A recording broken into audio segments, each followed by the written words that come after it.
I always knew the day would come when the farmhouse wouldn't feel like home anymore, but I never imagined it would happen so quickly. Just 2 days after we buried Dad. The autumn wind rattled the windows that morning, carrying the smell of rain and damp earth through the halls. The house felt too quiet without his boots stomping on the porch or his voice echoing down the hallway. My stepmother, Marlene, called a family meeting. She wore black like she was still in mourning, but her eyes were sharp, businesslike. My half-brother, Cole, leaned against the doorway, arms crossed, already impatient. She didn't waste time.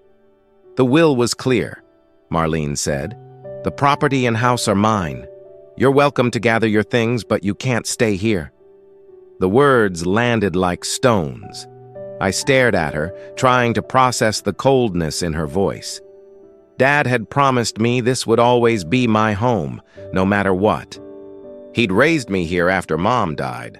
I'd fed animals before school, fixed fences after storms, harvested wheat in summers so dry the ground cracked. This land was in my blood. Cole smirked, enjoying the moment. "Guess you'll have to find somewhere else to crash," he muttered. I swallowed hard, forcing myself to stay calm. I didn't want to give them the satisfaction of seeing me break. "Can I at least walk around the farm one last time?" I asked. Marlene exchanged a quick look with Cole and shrugged. "Fine.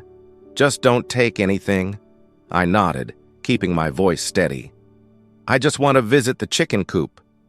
They didn't know why that mattered, but I did.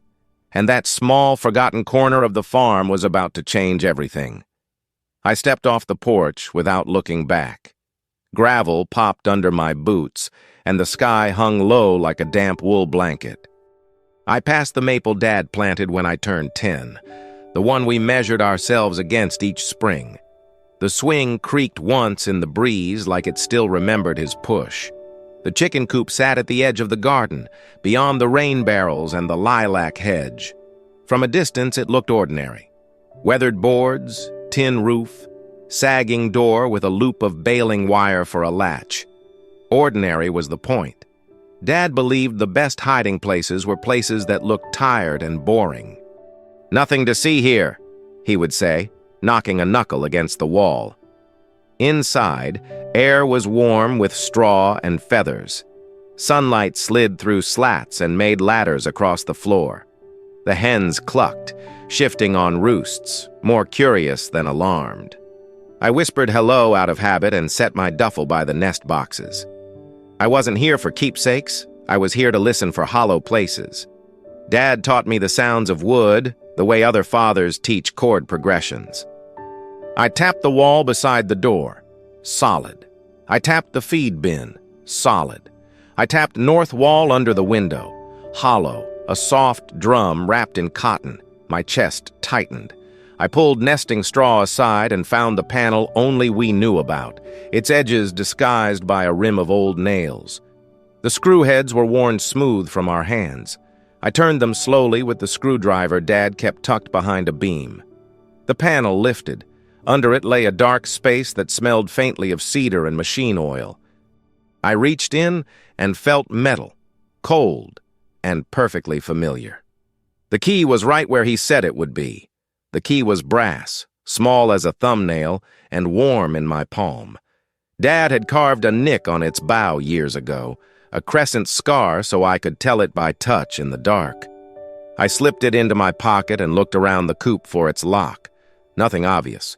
Just nest boxes, the feed bin, the old brooder lamp, and a bent shovel hanging like a question. Behind the roosts sat a galvanized feed barrel we never used. I dragged it forward. It scraped the floorboards and shed a circle of dust. Beneath it, nailed to the joist, was a narrow oak box with a tiny keyhole the shape of a tear.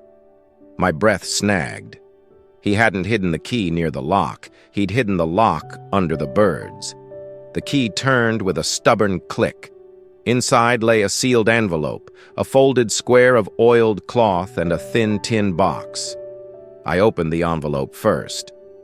Dad's block letters marched across a single page. "If they ever push you out, remember the coop," it began. This place never lied to us. Start with the pump house. Trust the water. Don't argue with Marlene. Don't stay angry. Finish what I couldn't. My throat burned. I unfolded the oiled cloth.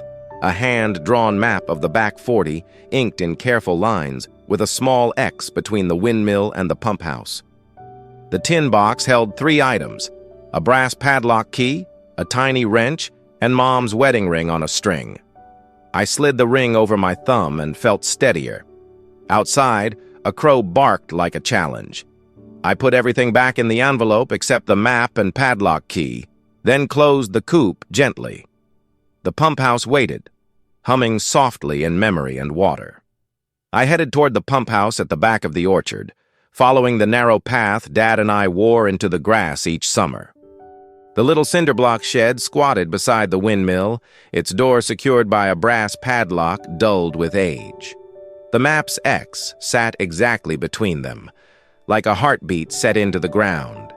Wind pushed the blades into a lazy spin. The pump answered with a faint, patient thrum. I fit the padlock key into place. It turned with a tired sigh. Inside, the air was cool and mineral, full of damp iron and memory of storms. Pooled light from the single window fell across the pressure tank, the old cast-iron pump, and Dad's bench lined with coffee cans of bolts, washers, and prairie dust. I shut the door behind me and let the hush settle. "Trust the water," he'd written. I opened the valve on the bleed line and listened. The pipe sang, the tone lifting as pressure eased, then flattened into a steady whisper. I knelt and pressed my palm to the concrete floor. A faint vibration ticked under my skin, not from the pump itself, but from somewhere else, deeper. The wrench from the tin felt small in my hand. I checked the pump base, the check valve, the strainer. Then I noticed a seam in the floor. A thin rectangle 2 feet wide, hairline straight, just visible where dust hadn't settled. 4 recessed bolts anchored the corners. I loosened them one by one. The panel lifted a fraction with a sticky, wet hiss, exhaling cool air that smelled like river stones. Beneath lay a narrow shaft framed with pressure-treated lumber and a ladder raked steeply downward into shadow. I switched off the pump. The thrum stopped. Another sound continued. A slow underground rush. I leaned over the opening and let the flashlight fall a few feet, catching the ladder's rungs in its beam. The wood looked newer than the pump, edges still squared, as if someone replaced it within the last decade. The rush of water below wasn't angry, just steady, like a river speaking behind a door. I slipped the flashlight into my teeth, swung my boots onto the rungs, and began the slow descent. Cold air wrapped my wrists. Moisture slicked the rails. 10 rungs down, the shaft opened into a low corridor lined with concrete rings, like a horizontal well. The sound grew louder, the kind that fills your chest and steadies your breath. I crouched and crawled until the tunnel widened into a small chamber. There, a channel of clear water slid past in a man-made trough, lit by a narrow grate above that combed daylight into silver stripes. On the opposite wall, a steel panel waited. 4 screws, a small stenciled word I wiped clean with my sleeve. Intake. I used the tiny wrench from Dad's tin, each turn squealing like a caught cricket. Behind the panel, a valve handle sat chained and padlocked. The brass bow matched the nicked key's shape exactly. I turned the key. The lock surrendered with a soft click. The valve resisted, then gave. The water's pitch shifted, deepened. Somewhere upstream, a gate moved. Downstream, the trough level fell just enough to reveal a second opening, a rectangular culvert I hadn't seen. I lay flat and aimed the light into that dark mouth. Dry stones, a crawl space roofed with cedar planks, and there, just inside, a canvas-wrapped bundle wedged against a beam, tied with baling twine and a familiar square knot. Dad's knot. The one he made when he wanted a thing to last for decades. I reached into the culvert and inched the bundle free, careful not to let it slip into the current. The canvas was waxed and grit stiff, The twine pulled so tight it hummed when I plucked it. I cut the knot with my pocket knife and unrolled the parcel on the dry stones. Inside waited a second skin of oilcloth, then a battered cigar tin, then paper, folded, layered, deliberate. On top lay a note in Dad's blunt hand. "If you're here, you listened. Dry your hands before you touch anything."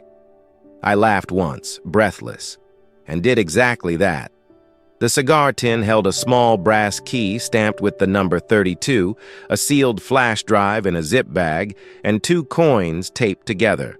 Tokens from the First State Bank of Henley, the kind they give at opening day fairs.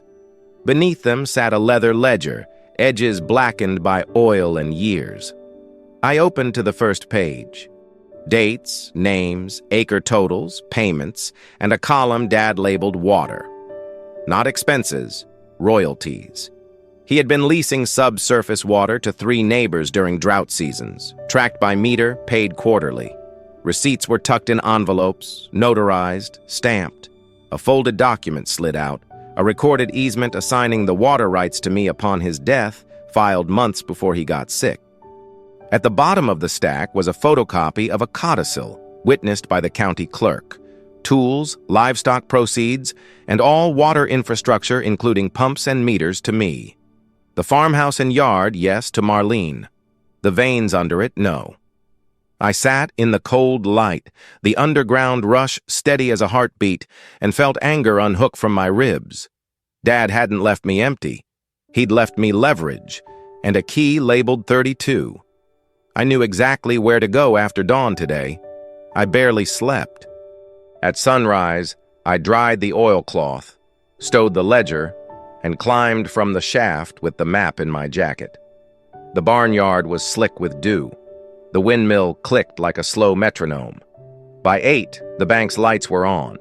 I walked in with mud on my cuffs and Dad's tokens in my pocket. The lobby smelled like carpet cleaner and quarter rolls. I asked for a safe deposit box and slid the brass key across the counter. The teller glanced at the stamp, 32, then at my ID, then the computer. The screen reflection blinked green in her glasses. "Right this way," she said, handing me a clipboard. I signed where Dad's name appeared a dozen times before. The vault door sighed open. Inside, rows of narrow rectangles slept like library books. Box 32 slid free with a metallic sigh. In the private booth, I set it down and opened the lid. On top, another note in Dad's hand. "If they force you out, don't argue. Own the water and the numbers tell the story." Beneath were easements, dated meter photos, quarterly statements, and a stack of uncashed cashier's checks. Also a slim notebook labeled pressure logs and a sealed envelope to the county judge. A photocopy of the codicil sat under the notebook, notarized and stamped. The pressure logs matched the ledger week by week. Everything fit together with simple logic. I lifted the envelope. It was heavy with paper and consequence. Under it lay an old phone, dead but taped with a label, recordings. Next to it, a thumb drive twin to the one from the culvert. I closed my eyes, breathed once, and understood Dad's rhythm. He hadn't left a fight. He'd left a plan. I was done being angry. I had water, proof, and time. When I stepped back onto the porch that afternoon, Marlene was waiting. She leaned against the doorframe with a steaming mug like she owned not just the house, but the air around it. Cole sat on the steps, scrolling his phone, boots muddy from somewhere that wasn't work. They both looked at me the way coyotes look at a fence, testing for weak spots. "Have a nice little walk?" Marlene asked, that sharp smirk stretching thin. I shrugged. "Just saying goodbye to the place." Her eyes narrowed slightly, scanning me for anything out of place. If she noticed the faint damp streak on my jeans from the pump house, she didn't mention it. "Good," she said. "Because we've decided you need to clear out tonight.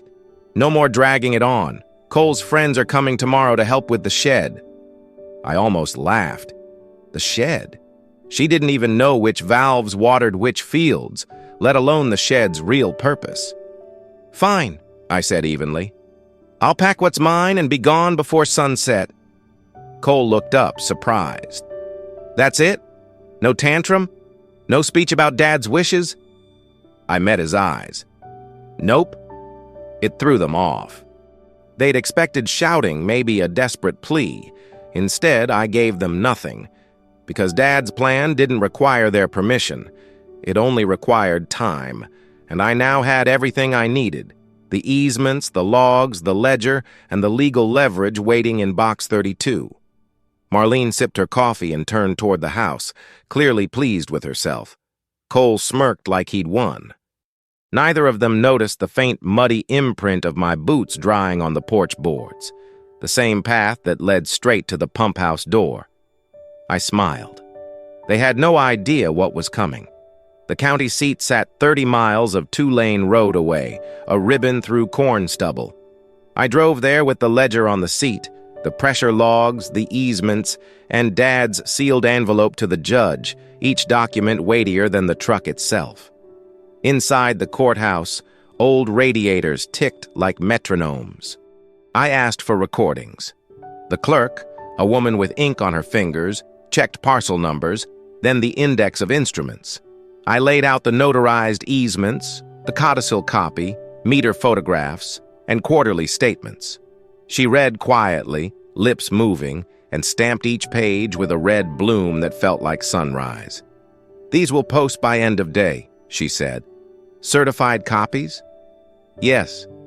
I paid in cash, kept the receipts, and slid the envelope for the judge across the counter. The clerk glanced at the addressee, nodded once, and placed it into a wire basket. Certified copies slid across to me, crisp and warm from the press.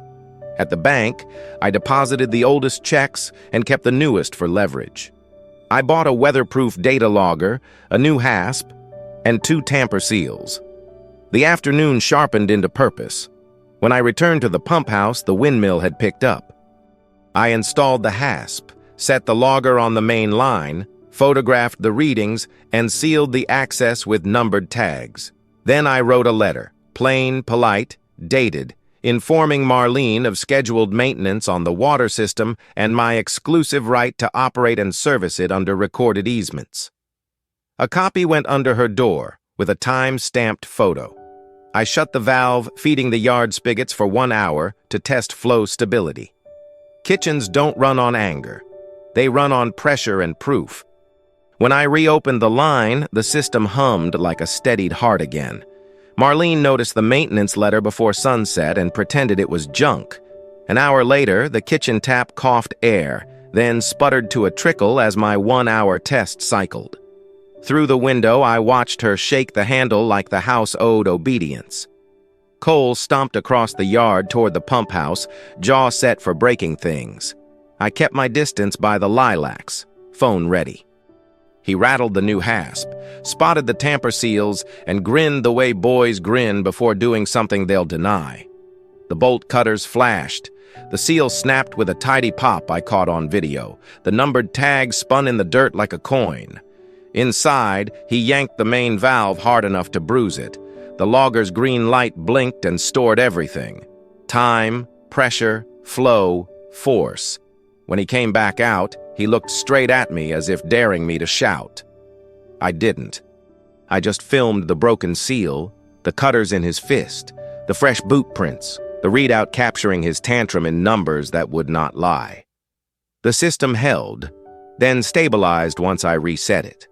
The hour proved 2 things Dad always said. Water is patient, and patience writes better testimony than anger. I emailed the footage and the logger export to myself twice, then printed stills with timestamps. Evidence dries faster than boots. At dusk, Marlene announced across the porch that I had sabotaged her home. I answered in the calm voice Dad practiced with me in tractor cabs. Recorded easements, certified filings, maintenance notice, tamper evidence. I pointed gently toward the seal number etched in red on the form under her elbow. Cole scoffed, but his eyes flicked to the camera. He finally understood this wasn't a brawl. It was arithmetic with witnesses and math. 2 mornings later, I stood in the judge's chambers with clean boots and a breath I had practiced. The clerk placed Dad's sealed envelope on the desk. The judge slid it open with a brass letter opener shaped like a wheat stalk and read silently while the radiator clicked through a scale. Inside were Dad's affidavit, the codicil copy, an inventory of pumps and meters, and a short letter in that blunt, careful hand. Please protect the easements from harassment. My son knows the system. He will not pick fights. He will keep the water honest. The room grew very quiet. I laid the certified recordings on the table. Easements, meter photos, quarterly statements, pressure logs, tamper seal numbers, and stills from the pump house. I offered the logger export and the short video of Cole's cutters glinting in afternoon light. Facts sat there like fence posts hammered straight. Marlene arrived with a lawyer who smelled like cologne and impatience. He argued sabotage in a voice built for auctions. I answered with dates, readings, signatures, and the map of easement lines that never crossed her kitchen, just the yard spigots and pasture hydrants. The judge asked 3 questions. I had 3 simple answers. Then I slid Box 32's letter across the desk, a draft maintenance agreement Dad had prepared but never signed, outlining access hours, response times, and monthly reports. I'm willing to adopt this, I said, and waive past due charges if we settle today. The lawyer's shoulders dropped first, then his eyes. He asked for time to confer. The judge nodded, and we stepped into the hall where sunlight made dust glitter like new grain. Dad had been right. Don't argue. Don't stay angry. Finish what I couldn't. I felt the ground shift under my boots. Steady, not soft. We settled in a conference room that smelled like stale coffee and floor wax. Papers spread between us like maps.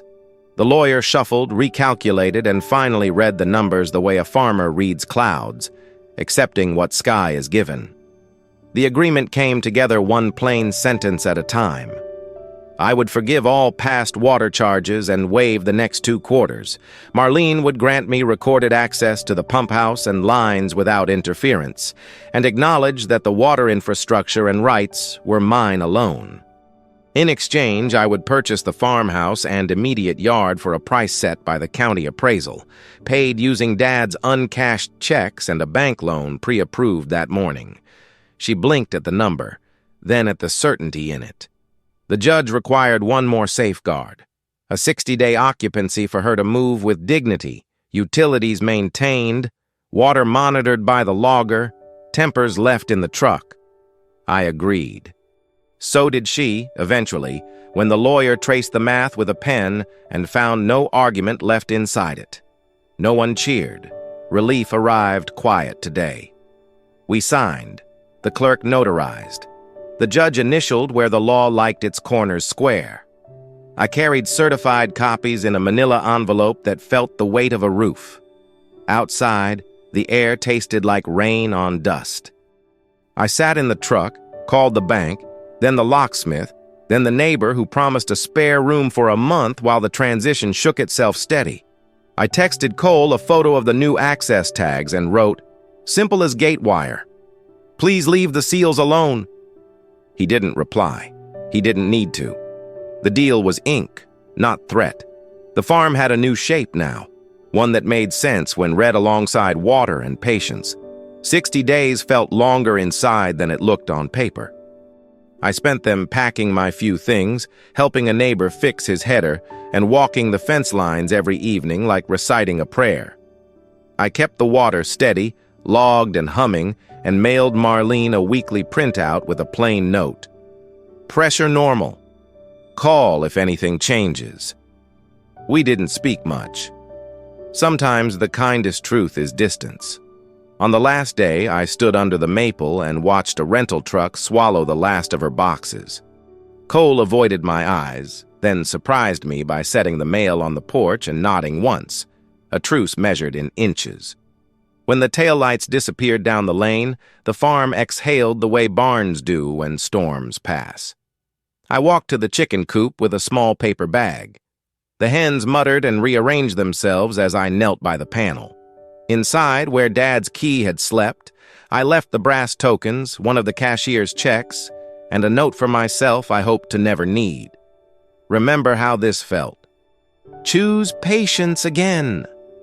I closed the panel and brushed straw from my knees. At dusk, I carried a chair to the porch, set a mug where Dad used to, and listened to the windmill count the breeze. The house smelled like lemon oil and new keys. The pump lifted, the pipes answered, and the kitchen tap sang like a thing forgiven. If you stayed with me through all this, thank you for listening to my story. Tell me in the comments where you're tuning in from, and please subscribe for more. Out here, miles get lonely, but stories cross them like rain across a field. Dad was right. Trust the water. Don't stay angry. Finish what I couldn't, then rest.